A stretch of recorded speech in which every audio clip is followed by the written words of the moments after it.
बाबू हमने हम F block पढ़ रहे थे ना, एफ ब्लॉक के तत्व पढ़ रहे थे हम। एफ ब्लॉक के तत्वों में हमारी एक श्रेणी होगी थी, कौन सी? लेंथेनाइड श्रेणी होगी। लेंथेनाइड श्रेणी का हमने सब चीज पढ़ ली थी। अब हेडिंग डाल लो। हमने बताया था कि एफ ब्लॉक के तत्वों को दो श्रेणियों में बांटा गया है। पहली तो हमारी लेंथेनाइड थी, दूसरी कौन सी थी हमारी? एक्टिनोइड। अब हम डाल लो नंबर 2 करके एक्टिनोइड। नंबर 2 करके डालो एक्टिनोइड।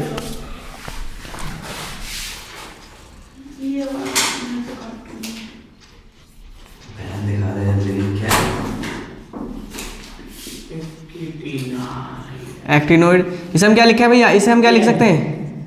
मैंने बताया था इसे ए एन बी लिख सकते हैं। पहले इसके बारे में लिख लो, फिर मैं तुम्हें अच्छी तरीके से बताऊंगा।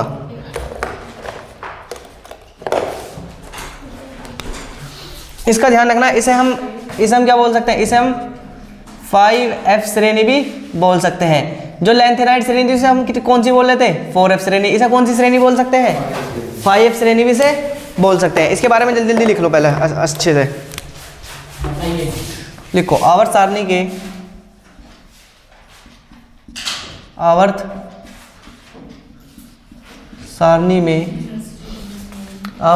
सारणी में या आवर्त सारणी ऐसे लिखो। आवर्त सारणी के तीसरे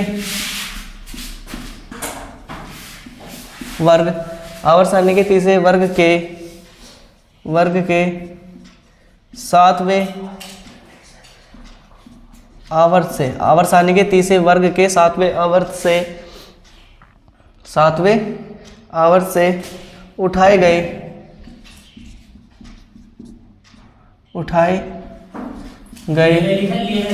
लिए गए भी लिख सकता हूँ 14 तत्वों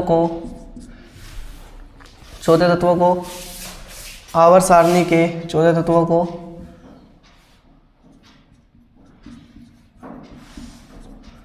आवर्त सारणी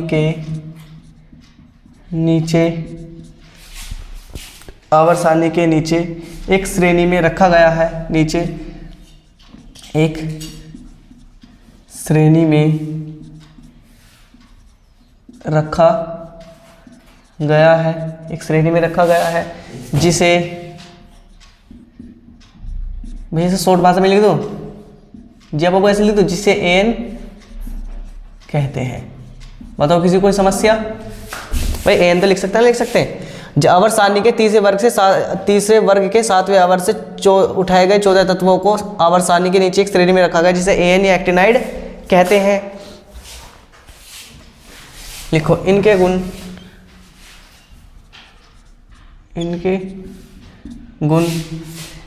एक्टिनियम, इनके गुण AC, इनके गुण एक्टिनियम ऐसे लिखो एक्टिनियम।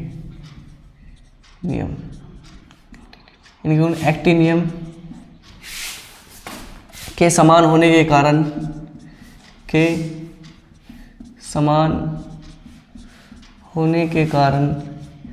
एक्टिनियम के समान होने के कारण ही इन्हें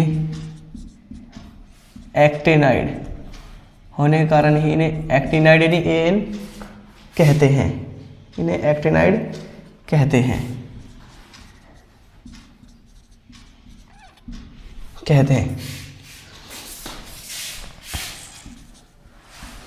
इस श्रेणी में एक्टिनियम 89 के बाद थोरियम 90 से LR 103 तक के 14 तत्वों को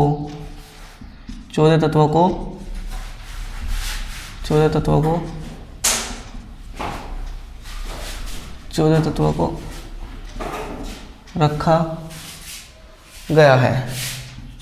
14 तत्वों को रखा गया है।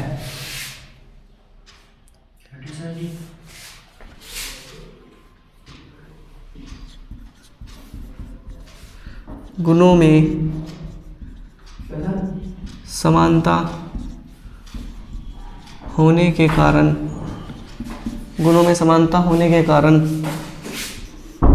AC यानी एक्टिनियम को भी इन्हीं के साथ रखा गया। गुणों में समानता होने के कारण एक्टिनियम को भी इन्हीं के साथ रखा गया है। ये सभी तत्व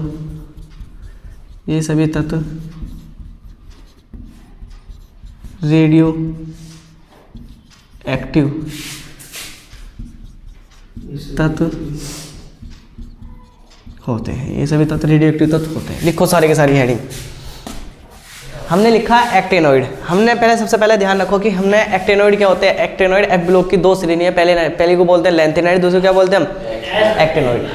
हमने जो हमारी लेंथेनाइड थी हमने उसे पूरी की पूरी को पढ़ लिया था, उसके सब चीज़। हम पढ़ रहे हैं एक्टिनोइड। एक्टिनोइड को AN से प्रदर्शित करते हैं। सब जहाँ भी एक्टिनोइड की बात होगी मैं इसे AN लिखूंगा। भैया ऐसा कौन सी श्रेणी बोलेंगे, 5F श्रेणी भी बोल देंगे, चाहे तो एक्टिनोइड हो, AN हो या 5F, इसके तीनों ही नाम है। इसके बाद में हमने लिखा कि आवर्त सारणी के तीसरे वर्ग के, देखो हमारी आवर्त सारणी कहाँ है, ये रही हमारी आवर्त सारणी। अगर आवर्त सारणी तुम देखो, मैंने बताया था ये जो तुम्हारे रहेंगे 18 तो वर्ग रहे हैं, 7 क्या रहे हैं हमारे आवर्त रहे हैं। मैंने बताया कि आवर्त सारणी के तीसरे वर्ग, ये तीसरा वर्ग है ना, देखो पहला ये है, दूसरा ये, तीसरा। तीसरे वर्ग के 7वें आवर्त से, कितने 7वें आवर्त से। आवर्त सारणी के तीसरे वर्ग के 7वें आवर्त से उठाए गए 14 तत्वों को, यहाँ से 14 तत्वों को उठाया गया बाबू, यहाँ से 89 से 103 तक के बीच के 14 तत्वों को उठाया गया है और एक श्रेणी में, यानी नीचे एक श्रेणी में रखा गया है। नीचे एक श्रेणी में ले जाकर इस वाली श्रेणी में रख दिए गए हैं, रखा गया है, जिसे क्या कहते हैं एक्टिनाइड, यानी AN कहते हैं। तो समझ में आ गया कि आवर्त सारणी के तीसरे वर्ग से और 7वें आवर्त से 14 तत्वों को उठाया गया और यानी आवर्त सारणी के नीचे एक श्रेणी में रखा गया, उसे क्या कहेंगे हम एक्टिनाइड कहते हैं। अब अगर लिख रखा भी है इनके गुण एक्टिनियम। एक्टिनियम का मतलब है, देखो यहाँ से एक तत्व उठा गया है एक्टिनियम, ये रहा पहला वाला तत्व, क्योंकि जबकि ये इसके समान नहीं है, जबकि क्या नाम लग रहा है, ये हमारा एक एक्टिनाइड का तत्व नहीं है, बल्कि क्या तत्व है ये एक्टिनियम। क्या लिखा, इनके गुण एक्टिनियम यानी AC के समान होने के कारण इन्हें क्या कहते हैं एक्टिनोइड कहते हैं। किसके कारण क्या है एक्टिनियम के। जो हमारा पिछली वाली श्रेणी थी लेंथेनाइड, उसको उसके किसके गुण किसके समान थे, लेंथेनियम के समान थे ना, समान थे उसके बाबू गुण। अब आ गया है कि इस श्रेणी में एक्टिनियम 89 के बाद में, हमें एक्टिनियम 89 के बाद में थोरियम 90 से स्टार्ट होते हैं। कहाँ से स्टार्ट होते हैं, थोरियम 90 से लेकर लोरेशियम 103 तक के 14 तत्वों को इसमें रखा गया है। टोटल अगर हम जोड़ेंगे 90 है, 91, 92, 93, 94, 95, 96, 97, 98, 99, 100, 1, 2, 3, 114 तत्व, यानी 103 तक 14 तत्व पूरे हो जाएंगे। यानी थोरियम 90 के बाद में पहला तत्व है थोरियम 90 नंबर पे है और जो लोरेशियम है 103 नंबर पे। कुल 14 तत्वों को भैया इसमें रखा गया है। अगला कह रहा है कि गुणों में समानता होने के कारण एक्टिनियम को भी इन्हीं के साथ रखा गया है। मैंने बताया ना कि गुणों में समानता होने के कारण एक्टिनियम को भी इसी के साथ रखा गया। मैंने पिछली बार बताया था तुम्हें कि जो ये है ना लेंथेनियम तत्व, लेंथेनाइड श्रेणी का तत्व नहीं है, जब भी इनके साथ रखा गया। क्यों रखा गया, क्योंकि इनके गुण इसके समान मिलते हैं। आगे भैया ये सभी तत्व कैसे होते हैं, ये सभी रेडियो एक्टिव तत्व होते हैं। सबसे इंपॉर्टेंट पॉइंट है कि एकमात्र ऐसी श्रेणी है जिसमें सारे तत्व कैसे पाए जाएंगे, हमारे रेडियो एक्टिव तत्व पाए जाएंगे, जिनसे बम बनाए जाते हैं, जिनसे परमाणु भट्टी में जिनका उपयोग किया जाता है, सारे ऐसे तत्व हैं। तो ये सारे तत्व, हाँ ये सभी तत्व कैसे होते हैं, ये सभी तत्व रेडियो एक्टिव तत्व होते हैं। भैया अगली अब हम डालेंगे हेडिंग कर लो एक्टिनियम के गुण लक्षण या विशेषता, कुछ भी लिख लो। एक्टिनियम के गुण लक्षण या विशेषता, उसमें नंबर 1 करके लिखेंगे इलेक्ट्रॉनिक विन्यास। हाँ जो भी तेरी मर्जी हो लिख ले मेरे भैया।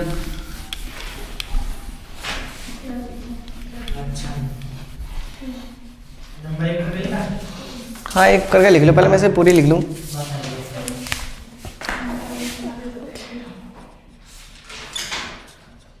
के गुण लक्षण या विशेषता, तुम्हारी मर्जी, सारे लिख लो। एक्टिनाइड या 5F के गुण लक्षण विशेषता लिखो हेडिंग जल्दी से। इसमें नंबर 1 करके लिखनी है तुम्हें इलेक्ट्रॉनिक विन्यास। नंबर 1 करके लिखेंगे, नंबर 1 करके लिखेंगे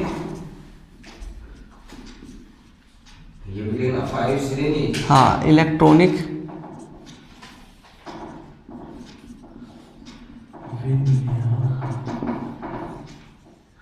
इलेक्ट्रॉनिक विन्यास।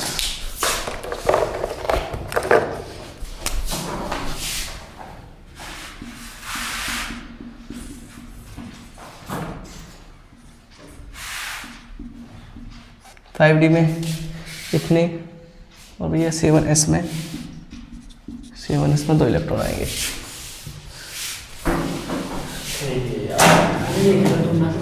F0 F7 F14 के F14 क्या कह रहा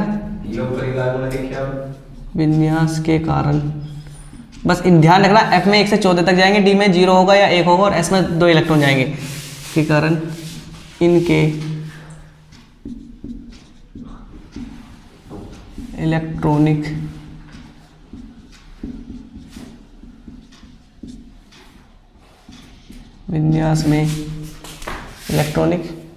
विन्यास में बहुत सी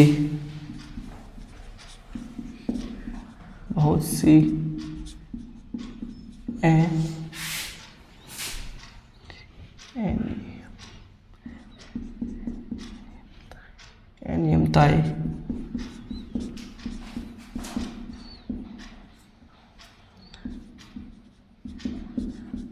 देखने को मिलती है। लिखो जल्दी से, कौन सा बाबू 7S है बाबू, 7S में 2 इलेक्ट्रॉन जावे ना जाते, लिख लिया भैया सबने? देखो क्या लिख रखा, इलेक्ट्रॉनिक विन्यास हमें पता कि जो 5F में उसमें 1 से लेकर 14 तक इलेक्ट्रॉन जाएंगे, हम पता कि F में तो 14 इलेक्ट्रॉन ही भरे जाएंगे, फिर उसके बाद में D में 0 होगा या 1 इलेक्ट्रॉन होगा, लेकिन कहीं कहीं यहाँ इसमें D में 2 इलेक्ट्रॉन भी देखने को मिलते हैं, कहीं तो 0 होगा, 1 भी होगा और 2 भी होगा। 7S होगा, जो 7S है, S में हमें पता है कि इसमें तो 2 इलेक्ट्रॉन ही आएंगे। अब भैया F0 F7 और F14 यानी अगर ये है कहीं, क्योंकि यहाँ क्या हमें पता है कि यहाँ कैसा रहा है हमारी कक्षाएं क्या रहे, स्थायी रहे नहीं रहती F0 F7 F14 पे, तो विन्यास के कारण इनके इलेक्ट्रॉनिक विन्यास में बहुत सी अनियमितताएं देखने को मिलती है। अनियमितताएं का मतलब है फिर ये नियमों को पालन नहीं करते, यानी कहीं तो D में 2 हो जाएंगे, कहीं D में 3 हो जाएंगे, तो इसलिए इनका इलेक्ट्रॉनिक विन्यास ज्यादा कंफ्यूजन वाला। तो बस इतना याद रखो कि 5F में इतने इलेक्ट्रॉन रहेंगे, D में इतने रहेंगे और 7S में इतने रहेंगे, और F0 F7 F14 विन्यास के कारण इनके इलेक्ट्रॉनिक विन्यास में बहुत सी अनियमितताएं देखने को मिलती है। नंबर 2 डाल लो भौतिक अवस्था, नंबर 2 डालो भौतिक अवस्था।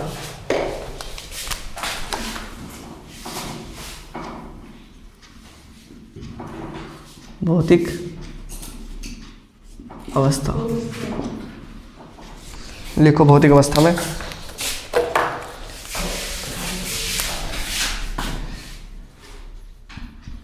ये चांदी के समान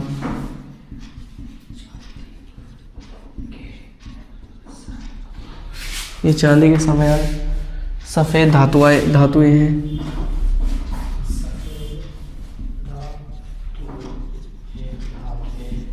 हैं, इनका घनत्व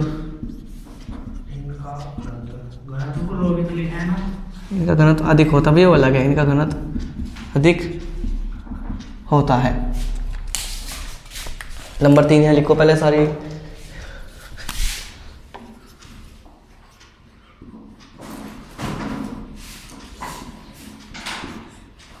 ऑक्सीकरण अवस्था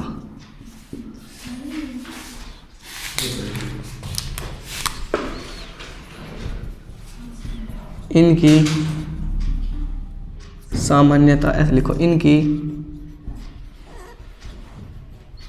सामान्यता ऑक्सीकरण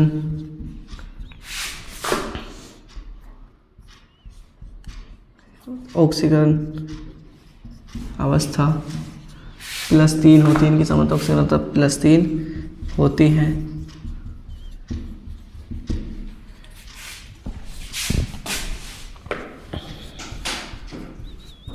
परंतु थोरियम की +4 Pa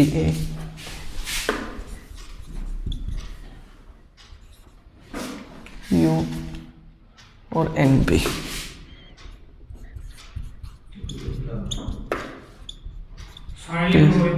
5 तक +6 तक ये में है, जो +7 तक, हाँ +7 तक होती है। हाँ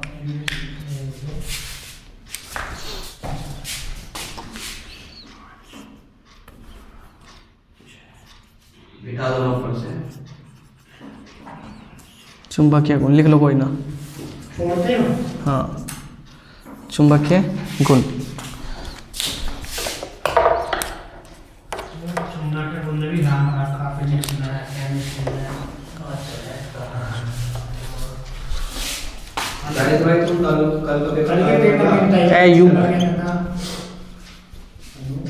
अयुग्मित इलेक्ट्रॉन होने के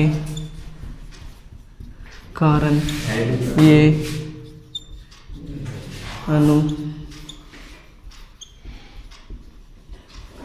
चुंबकीय होते हैं। अयुग्मित इलेक्ट्रॉन होने के कारण ये अणु चुंबकीय होते हैं।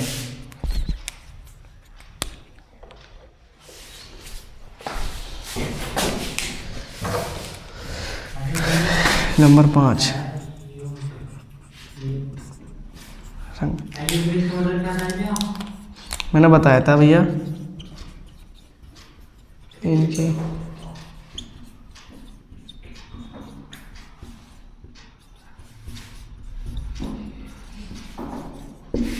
लिखो इन्हें लिखो। एक्टिनाइड श्रेणी में हम कौन सी श्रेणी पढ़ रहे? 5F श्रेणी पढ़े। एक्टिनाइड को कौन सी श्रेणी बोलेंगे अभी हम? 5F श्रेणी भी बोलते हैं। हमने बताया कि इनके गुण या लक्षण हमने पढ़े। सबसे पहले इलेक्ट्रॉनिक विन्यास, तो भैया F0, F7 और F14 विन्यास के कारण ये क्या होते हैं हमारे? इनके इलेक्ट्रॉनिक विन्यास में बहुत सी अनियमितताएं देखने को मिलती है। तो पॉइंट समझ लिया तुमने। अगला भौतिक अवस्था, ये चांदी के समान कैसे होते हैं भैया? सफेद धातु होती है और इनका घनत्व क्या होता है? अधिक होता है। नंबर 3 ऑक्सीजन अवस्था, इनकी सामान्यतः ऑक्सीजन अवस्था +3 होती है। कोई पूछा है कि जो हमारी एक्टिनाइड श्रेणी है उसकी ऑक्सीजन अवस्था कितनी रहे? तो कितनी रहे?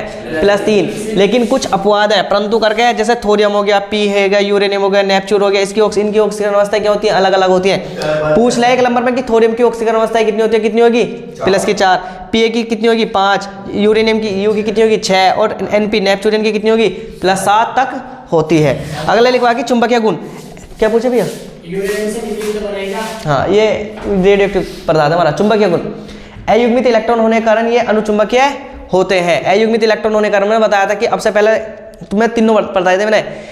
अणुचुंबकीय भी पढ़ाया था, चुंबकीय भी पढ़ाया था और लोह चुंबकीय भी पढ़ाया था। और तुम्हें अयुग्मित भी बता रखा कि अयुग्मित क्या रहे। जब भी हम इनका इलेक्ट्रॉनिक विन्यास लिखते हैं, तो अगर हम सपोज करो F का इलेक्ट्रॉनिक विन्यास लिख रहे हैं, यानी 5F श्रेणी का इलेक्ट्रॉनिक विन्यास लिख रहे हैं कोई से भी तत्व का, तो F में जितने इलेक्ट्रॉन के पेयर बन जाएंगे वे तो युग्मित हो जाएंगे, और जिन इलेक्ट्रॉन के पेयर नहीं बनेंगे वे कैसे इलेक्ट्रॉन करेंगे? अयुग्मित इलेक्ट्रॉन आएंगे। बताया था ना, बताया था। तो भैया ध्यान रखना, अयुग्मित इलेक्ट्रॉन होने के कारण ये क्या होते हैं? हमारे अणुचुंबकीय होते हैं। अणुचुंबकीय का मतलब क्या है? ये चुंबक की दिशा में चलते हैं। मैंने बताया था, एक तो मैंने अणुचुंबक बताया था, एक बता दो तुम्हें प्रतिचुंबकीय। अणुचुंबकीय मतलब है चुंबकीय क्षेत्र की दिशा की तरफ, है नहीं? हाँ, जैसे अगर मैं बात करूँ ऐसा है, अगर मैं दो ये चुंबक बना हुआ वो ऐसा करके, एक तो एन रख दी, एक मैंने क्या रख दी? ऐसे रख दी, तो चुंबक की दिशा किधर की रहेगी? नॉर्थ से साउथ की तरफ रहेगी ना रहेगी? इधर की तरफ रहेगी। तो अगर मैं एक पदार्थ रखूँ तो ये अणुचुंबकीय किधर की तरफ को चलेंगे? ये चुंबकीय क्षेत्र की तरफ को चलना शुरू कर देते हैं। भैया तेरा क्वेश्चन मैं सुनूंगा।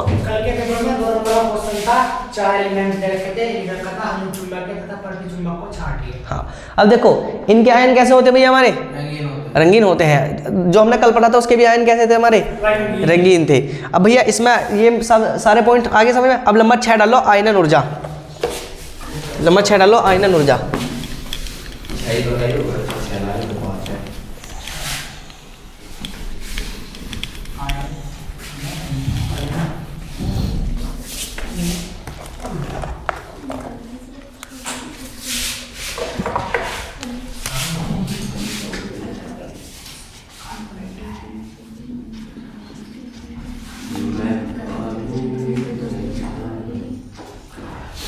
आयनन ऊर्जा लिखो इसमें।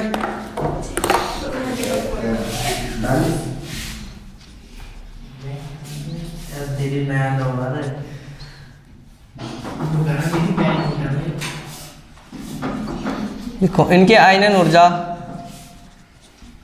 इनकी आयनन ऊर्जा बहुत कम होती है, बहुत कम होती है। इनकी आयनन ऊर्जा बहुत कम होती है। ये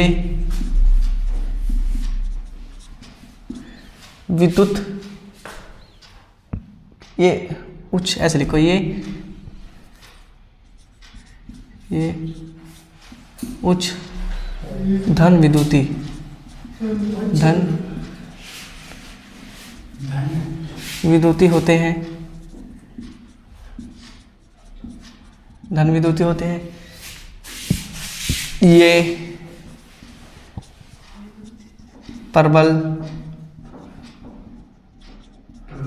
अपचायक होते हैं, ये प्रबल अपचायक होते हैं।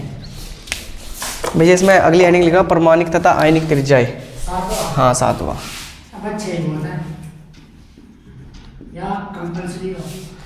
ये तो बहुत इंपॉर्टेंट है, जब मैं सबसे लास्ट में कर रहा था।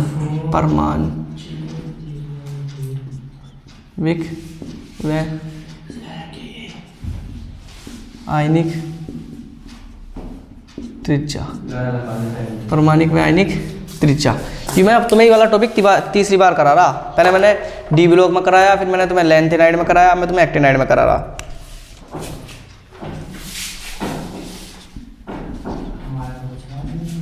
फाइव एफ श्रेणी में परमाणु क्रमांक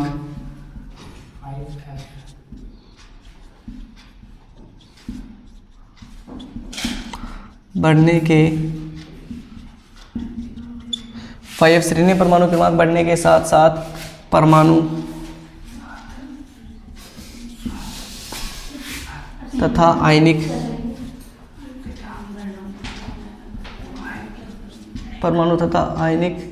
त्रिज्याएं बढ़ने के साथ साथ परमाणु तथा आयनिक त्रिज्याएं घटती हैं,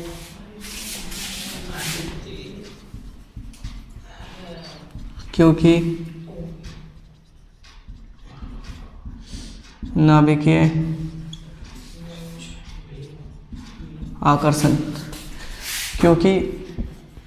आकर्षण बल या प्रभावी नाभिकीय आवेश बढ़ता है, प्रभावी नाभिकीय आवेश बढ़ता है, जबकि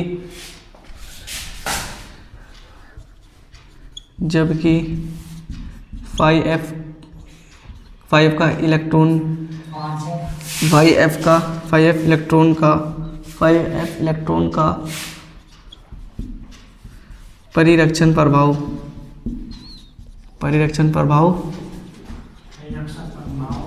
कम होता है, परिरक्षण प्रभाव कम होता है। इस घटना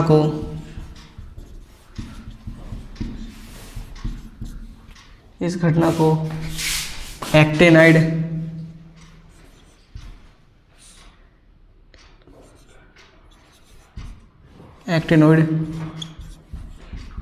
आकुंचन या एक्टिनाइड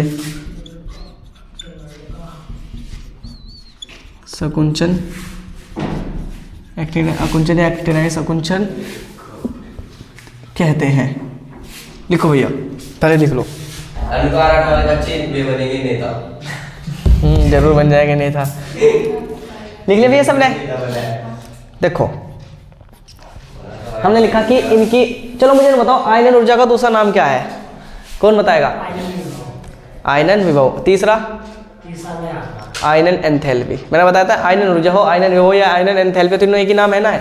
तो भैया इनकी आयनन ऊर्जा बहुत कम होती है और ये उच्च धन विद्युती होते हैं और ये प्रबल अपचायक भी होते हैं। बस इनका ध्यान रखना कि इनकी आयनन ऊर्जा कितनी होती है। आयनन ऊर्जा, आयनन एंथैल्पी, आयनन विभव क्या होता है? बहुत कम होता है।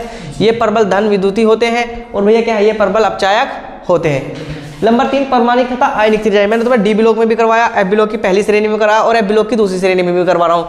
बस समझ लो थोड़ा सा। 5F श्रेणी में परमाणु क्रमांक बढ़ने के साथ परमाणु तथा आयनिक त्रिज्या घटती है, क्योंकि प्रभावी नाभिकीय आवेश या क्योंकि नाभिकीय आकर्षण या प्रभावी नाभिकीय आवेश बढ़ता है। तुम्हें पता होगा, कल मैंने समझाया था।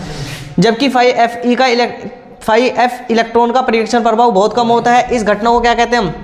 एक्टिनाइड आकुंचन या एक्टिनाइड क्या कहते हैं? संकुचन भी कहते हैं। क्योंकि भैया क्या करेगा? 5F इलेक्ट्रॉन का मैंने बताया था, चलो एक बार और समझा दूं। जैसे ये है, ये परमाणु की कक्षा है, ऐसे हमारी क्या है बाबू? ये कक्षा, ये हमारी S वाली कक्षा होगी। ये कौन सी हमारी? D वाली होगी। ये कौन सी कक्षा होगी? हमारी F वाली कक्षा होगी। भैया नाभिक क्या करे? इन्हें कक्षाओं को अपनी तरफ को खींचेगा। लेकिन जो हमारी ये F वाली कक्षा है, इसका क्या काम है? ये बाहर को इनकी तरफ को धक्का लगा हो जाएगी। जो ये बाहर की तरफ को इन्हें कराए वो तो क्या है? परीक्षण प्रभाव। और ये क्या कहलावा भैया हमारा? नाभिकीय। ये क्या कहलावा हमारा? नाभिकीय आकर्षण कहलावा। ये हमारा क्या कहलावा है? नाभिक के आकर्षण, नाभिक इन्हें अपनी तरफ को खींचता रहेगा, परीक्षण प्रभाव इन्हें क्या करता रहेगा, अपनी तरफ को खींचता रहेगा। और जबकि 5 का परीक्षण प्रभाव कम होता है तो नाभिक के आवेश की इसमें जीत हो जाएगी, नाभिक के आवेश इन्हें चिपका के रखता है। इस घटना को हम क्या कहते हैं, इस घटना को एक्टिनाइड आकुंचन या एक्टिनाइड क्या कहते हैं, संकुंचन कहते हैं। मैंने तुम्हें कल ही बताया था। कहाँ, अरे बेवकूफ़, तीर का निशान था ऐसा करके प्लस का। लिखो लैंथेनाइड व एक्टिनाइड में अंतर, लैंथेनाइड व एक्टिनाइड में अंतर। हाँ,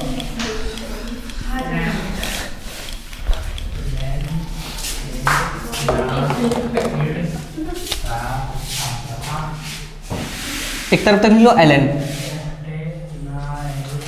अरे एक तरफ लिख लो, क्या लिखेंगे बाबू एक तरफ हम, लैंथेनाइड और एक्टिनाइड। भाई हमारी लैंथेनाइड भी खत्म होगी क्या, 4-5 अंतर है बस, लिखेंगे। नंबर 1 +3 के अतिरिक्त +4 +5 ऑक्सीकरण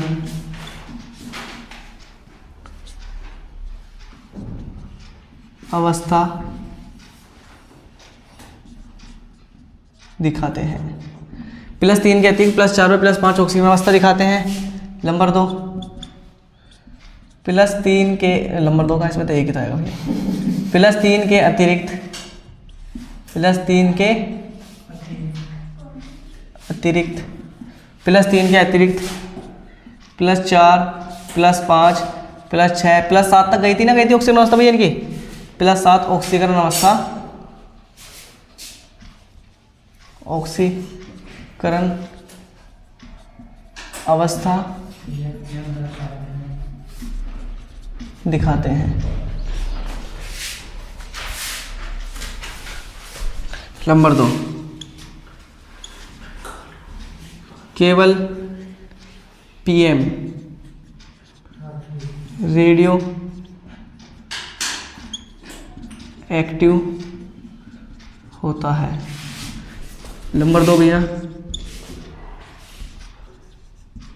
सभी तत्व रेडियो एक्टिव होते हैं, सभी तत्व रेडियो एक्टिव होते हैं।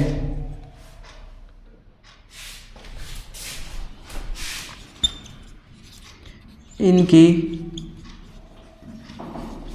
जटिल